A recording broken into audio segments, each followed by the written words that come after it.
Alright, so where we are at now, this is Colonel James Barrett's house. This is as far away from Boston that the regular British Army got. This, along with the Buttrick's houses, where they thought that most of the arms and the contraband were being stored. Now, the British, most of the force was down by the North Bridge. This is a little over a mile away from the bridge site, so there were a majority of the force, the British forces that were coming up this way stayed down by the North Bridge. That was to protect the 100 or so that came up here is escape route in case they were to be ambushed, which they would be on the way back. But this is the original farmhouse of Colonel James Barrett. This is as far away from Boston the British regulars got. This is now like there's like a main road that comes through here, a little like organic farm back here, but this is the farmhouse.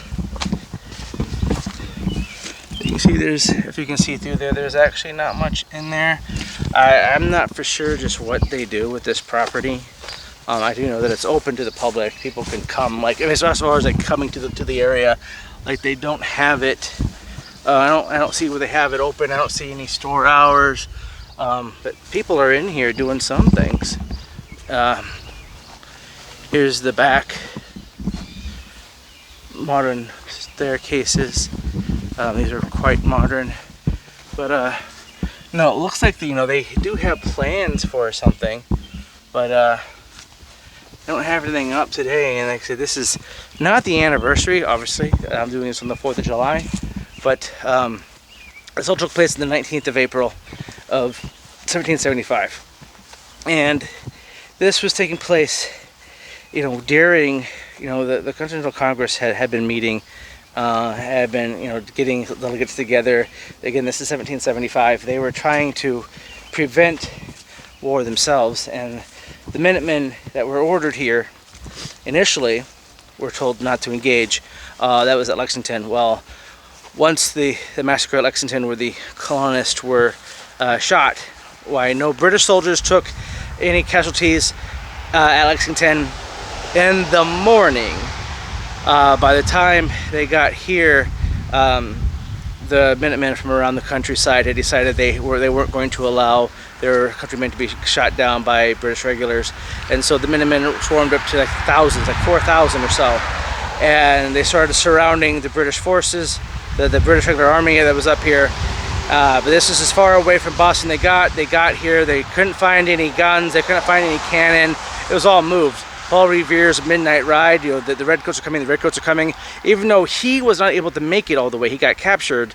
There were other couriers that were able to make it to Concord and Lexington and say, hey, by the way, the redcoats are coming, we should get ready. So here's the 19th of April, 1775. This is the furthest away from Boston the British would get. This house is still here. Major highway that drives through right here. So I'm glad this house was preserved. I'm not for sure if they had the forethought of preserving it, or if the Barrett family, like with the Buttrick family, they just lived there for another like 200 years. But this is preserved. It is here. This is the original structure, and this is when we start returning back towards Boston, and the battle at the North End Bridge is taking place. Why the British regular army is here. They split up their force. Some came here, and some is at the North Bridge. They're still being attacked.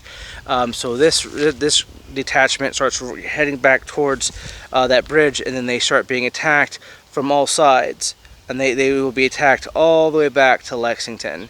And that's when they get reinforcements, and we'll kind of go from there.